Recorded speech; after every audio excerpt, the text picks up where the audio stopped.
I don't think it's gonna be that way this year. Get out your knitted tank tops, ladies.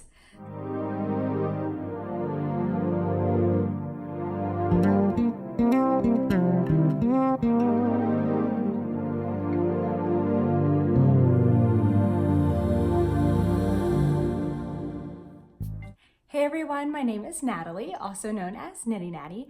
Welcome to the 11th episode of the Love in Stitches podcast. Today is Tuesday, again, it's Tuesday, March 26th, and I'm recording on a Tuesday again because we have something special coming up Wednesday, and that's my husband's birthday. So I just wanted to make sure I had everything, done so we could celebrate his birthday and I could still get a podcast out to you guys on Thursday. Hopefully next week we'll be back to our regularly scheduled podcast. Also, he's back. We just went on a walk, so I'm in like half work outfit, half workout clothes. So yeah, I was wearing something earlier today. I'll show you in a second, but I'm not wearing it now because I'm very warm. It's like 75 degrees-ish, and it's been that way since last week. It was like in the low 70s, high 60s, and it's inching its way up. So it's springtime for sure here in the Dallas area. It could definitely go back down. Last year in April, the Saturday or the weekend of DFW Fiber Fest on Friday night, it was like, I think I went to a football game. No, I went to the speaker. So I just remember on Friday it was like high of 70, and then that Saturday it was high of 40, and we were all excited because we got to wear our sweaters to Fiber Fest. I don't think it's going to be that way this year. Get out your knitted tank tops, ladies. So I had a request to do fun facts, which I haven't done in a little bit. So I'm just looking in the Love and Stitches Ravelry group at the fun facts thread, I think it's called, and I can't remember where I left off, so I'm just going back on a couple. The dancing needle, and I might have already shared this one before, but she says that she danced from the ages of 7 to 15, just like me, and she stopped because her teacher moved away. And she said one of her proudest roles was dancing the part of Tinkerbell in Peter Pan, which is so cool. And her other fun fact was that she's never used indie dyed yarn. So, oh my gosh, girl, it's okay. I had not used indie dyed yarn for like the first several years of knitting. And to be honest, when I started knitting, indie dyed yarn was like a new thing. Like what was cool then was hand paints. Do you remember hand painted yarn? I don't really know if it actually was hand painted or if the companies just were dyeing it a different way. I remember when kettle dyeing became like a look, like a trend, and which is still in because that's very much like the tonal look, like think Madeline Tosh. And then I remember hand paints, and hand paints were mostly just sock yarn and in some other things. I remember there was a hand painted chunky alpaca that everybody loved. I think it was Misty Alpaca, but I don't miss it. I don't like that look. I'm way more into like the indie dyes now, where it's like variegated yarns and speckles and tonals. So if hand dyed yarn is not quite in your budget, because it is very expensive, save up a little bit and get a skein of sock yarn because it will last you. You can make like 2 or 3 projects out of sock yarn. That's my tip for today. Poppy and Bug said she's an obsessive podcast listener and she loves to learn via listening to podcasts. And one that she shared was called Stuff You Should Know. So maybe I need to check that out. Yeah, that's Stuff You Should Know. I think I've heard of that one. I think there's like a spin-off of those, like stuff. Oh, maybe I'm thinking of another one where it's like stuff your mom never told you, right? Have y'all heard of those? I don't know. Let's see, 2 more, and these are so fun. Somebody, T.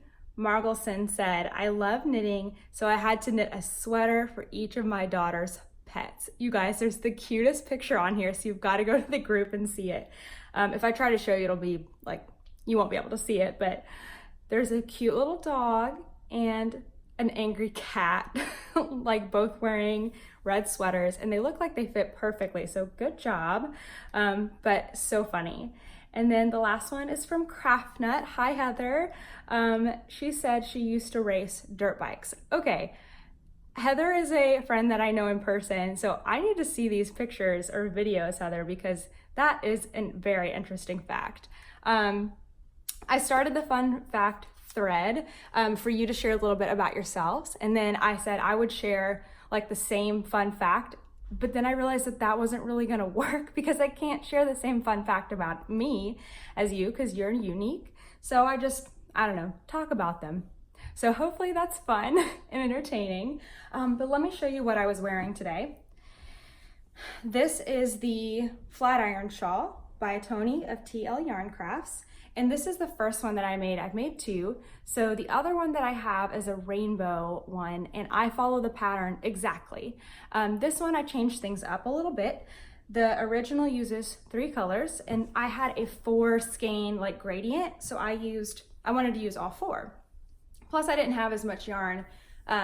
With the 3 skein one, with the original you use 3 skeins of sock yarn, and I think I had 4 smaller skeins. I don't remember exactly how much, but I do remember that this was Yoth yarn, and you can find this on my project page, but it went from light blue, they're all like bluey grays, to like still a light blue, but then like a medium, and then a darker, more gray looking one.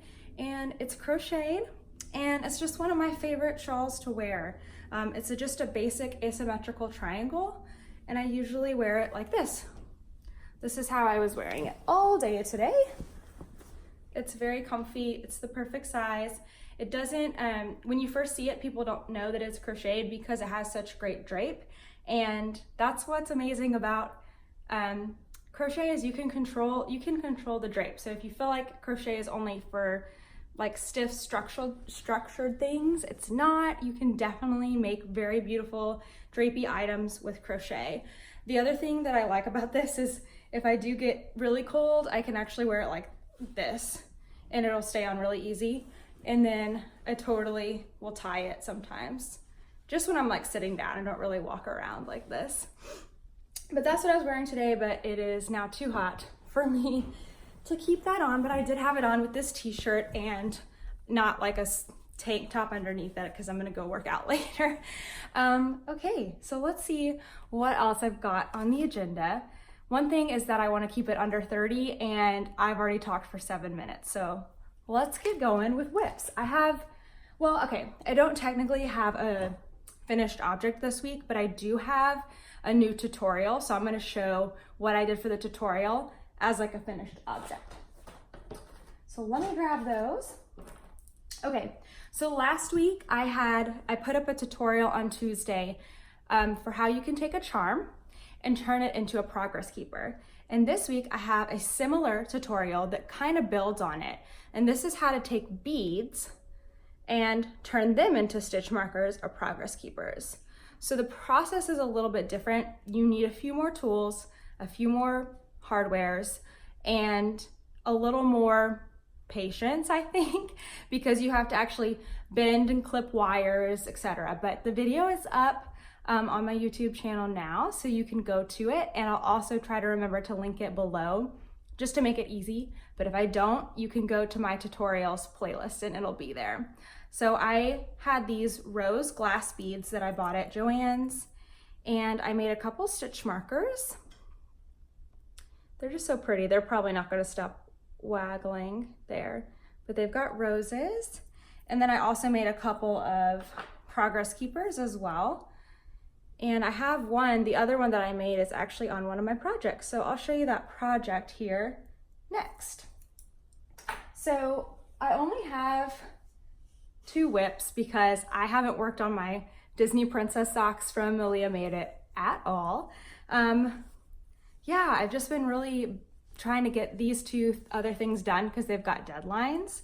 So I've been working on those and haven't worked on my socks. But the first thing that I've been working on is my Woolberry wrap, and this is a pattern coming in April by Webster Street Knittery. It is a giant wrap, So you can see my progress keeper that I made is right there. And I just have it clipped into my knitting. I have it clipped into like 1.5 stitches, I think, just to keep it kind of sturdy. So that's how much I've done in the last week. I really need to work on this more because I'm supposed to get it done by this weekend, and I still have the whole other side to do. And I have another deadline that's for my design, so yikes. I need to get it together and figure this out. Luckily I have Friday off, so that will help. My goal really is I want to get this whole side done so you can see completely what it's going to look like. The yarn I'm using is, this main color is Suburban Stitcher Predictability, and I still haven't looked up what this La Bien Aimée color is, so there you go. I just keep forgetting to do it, but it's La Bien Aimée, and it is so, so pretty.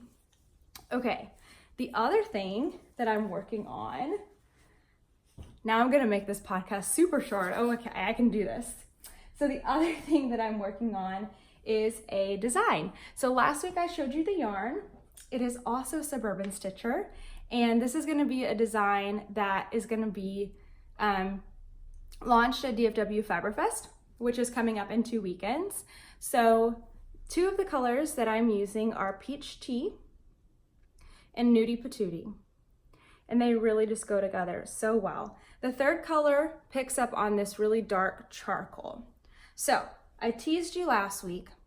I said, it's something, it's crocheted and it's with this yarn, and that's all I'm gonna say. So I'm about to show it to you, yay.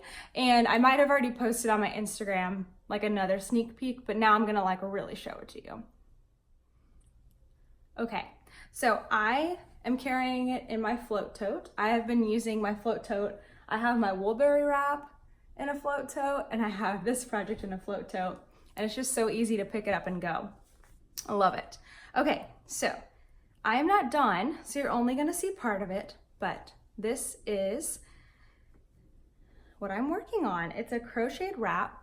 It is so easy. So if you're a new crocheter, or you just don't know about working with fingering weight yarn for the first time, this would be a really good place to start.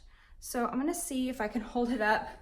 It's got a lot of drape, so it kind of looks like an amoeba when I hold it up right now. That's not too bad. So this is the, let me see, I think I have the labels for this elsewhere, so I'm not gonna get up right now and grab them, but I will put this color on the bottom of the screen. I wanna say it's coal, but if I'm wrong, I'll put it on the bottom of the screen. So I've got coal and peach tea going so far, and this is nowhere close to being done. This moves so fast though. I did this, most of this on a, we went to a, what is it called? Fossil Rim, like an animal park, and I did a lot of it then, and then I've just worked on it today in a, like a training. So it really does go fast for crochet. I've almost used up an entire fingering weight skein of this coal, and look how pretty it is. You guys, it's so, so simple, but it's gonna be this big, wide, long wrap. So think like a pashmina, something that you can wrap around your shoulders. But as you can see, like it's so drapey that I'm imagining that you'll be able to wear it kind of like a scarf as well. So stay tuned, because I will have it completely finished by next week, because I have to, because it needs to be at DFW on Thursday. But I'm just so pleased with how this is going. I have amazing test knitters, test crocheters, and I think 3 of them have already finished. And I will have to put some pictures in so you can see what it looks like finished. It uses 4 colors, and they all chose just really stunning combinations. Some were more contrasting, some were more blending, and they just all look so good. So I'm really excited to have this crochet design at Fiber Fest in Diane's booth. You'll be able to go look at it there. But I will tell you more information as it comes. I can't believe Fiber Fest is next week. I'm just super excited. So speaking of because those are my only 2 whips. I haven't worked on my socks. So let's move into some just more knitting related life talk right now. So DFW Fiber Fest is coming up. It is not this weekend, but it is next weekend.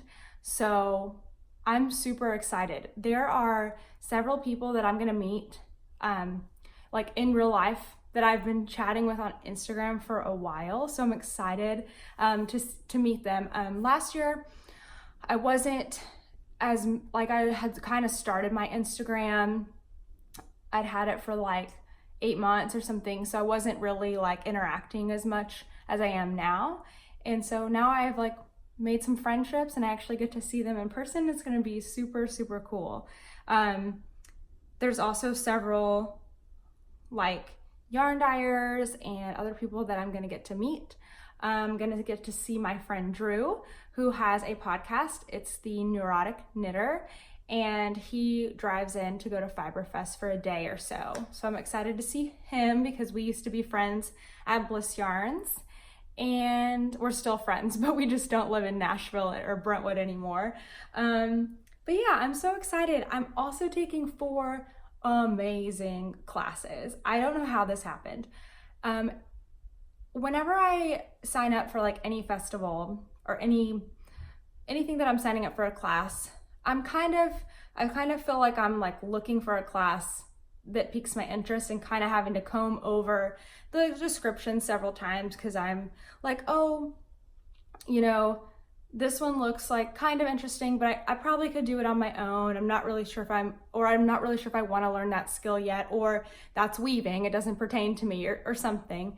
But this year, the list of classes at Fiber Fest, like I think I had 6 classes that I just wanted to take, and that doesn't normally happen. So good job, coordinators of Fiber Fest. You at least catered to me very well this year. I ended up narrowing it down to 4 classes, and I am going to be taking some really amazing stuff. So I'm gonna be taking stress-free steeking with Denise Bell, and I'm excited. I've never cut my knitting before, so I'm really pumped to be able to have that skill so that I can maybe make a sweater one day with steeking. I'm gonna be taking a class with Carson. I think it's Demers, but I'll put his name at the bottom. Okay, sorry, I heard my husband talking on his video game, so you might hear him in the background, but that's okay. Okay, so I'm taking a class from Carson Demers, who is the author of Knitting Comfortably, which is a book I own and have not read all the way through, but it's talking about ergonomics, and just, I think what a better way than to go to his class. And his class is called Knitting Happily Ever After.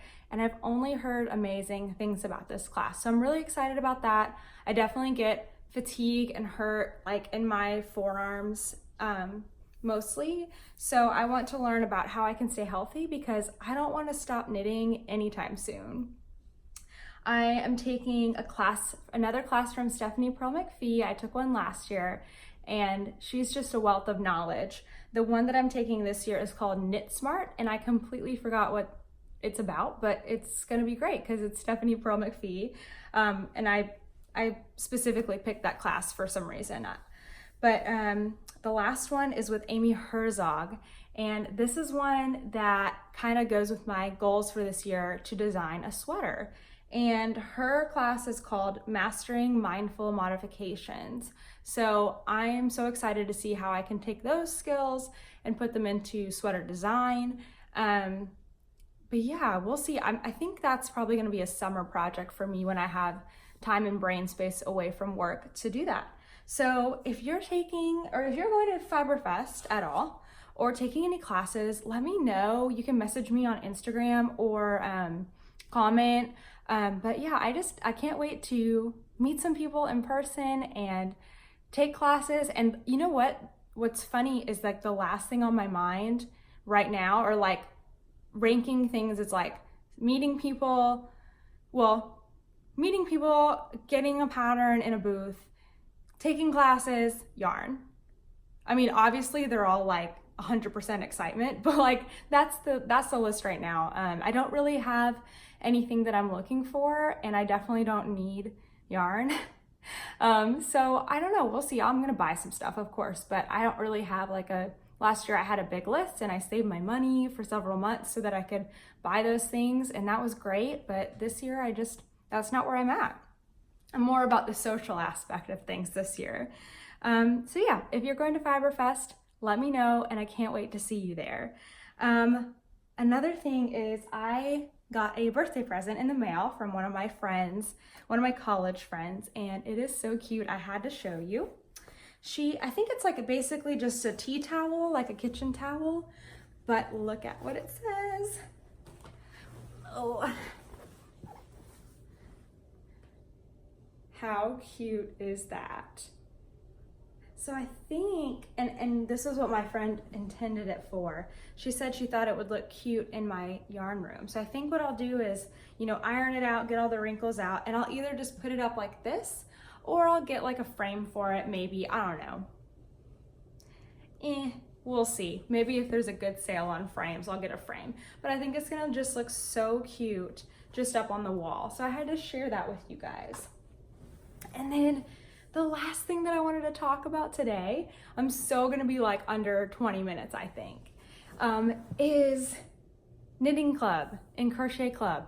So we had, I'm at my school where I teach elementary school, I have an after school club, and we had our first meeting last week where we learned, the knitters learned long tail cast on and the crocheters learned to chain.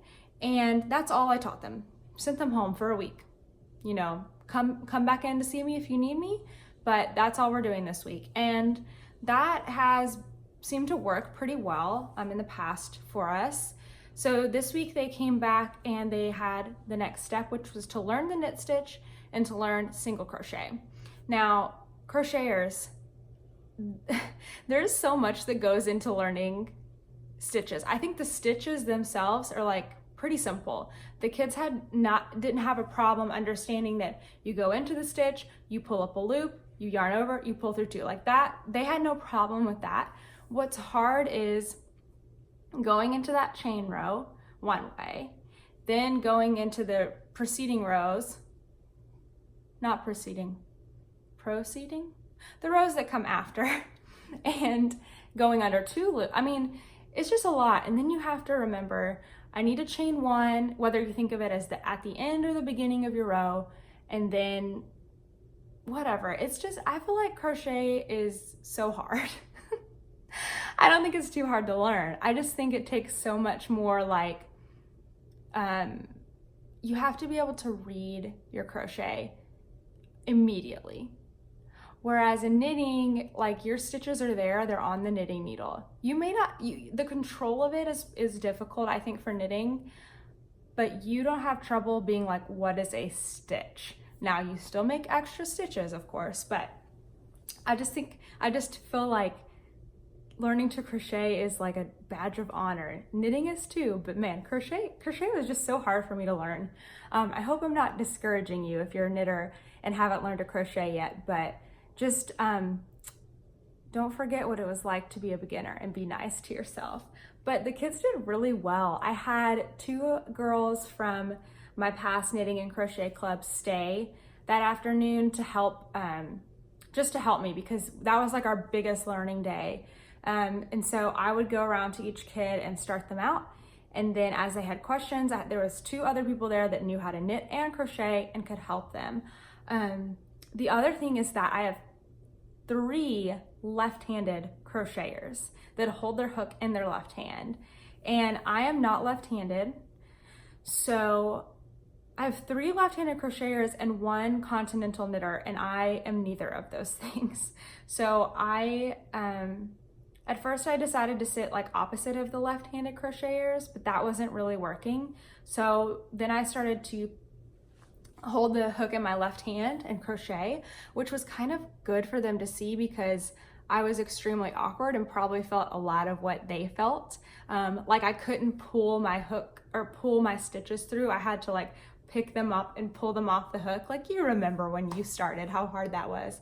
So I think that was good for them to see, but since I had to do it last week and this week, I'm starting to get better at left-handed crochet. So that made me feel good because I learned a new skill in order to help them learn a new skill. And now I can pretty much show, like, I know I can't like right now, but like we have 2 more weeks together. I think that as we get there, I'll be able to at least show a left-handed crocheter how to crochet without them having to flip anything in their brain, which I think is a really good thing. So yeah, that was really fun. I had my mom and sister here this past weekend, and I forgot to have them pick out yarn for socks. So I'm gonna have to send them a picture of my yarn and have them pick out some Christmas socks for me to make for them. But other than that, I think that is all. I'm gonna be super busy here trying to get ready for Fiber Fest. In addition to getting my pattern ready, I have homework for my classes, which won't take that long, but it's more of like mentally preparing and getting things set up. It's like, you know, when you're casting on, you have a lot to think about, and then once the pattern is started, you go. So yeah, anyway, well, that is it for this week. I hope that this shorter podcast fits right back into your schedule, and I will see you again next week. Thank you for watching. Bye.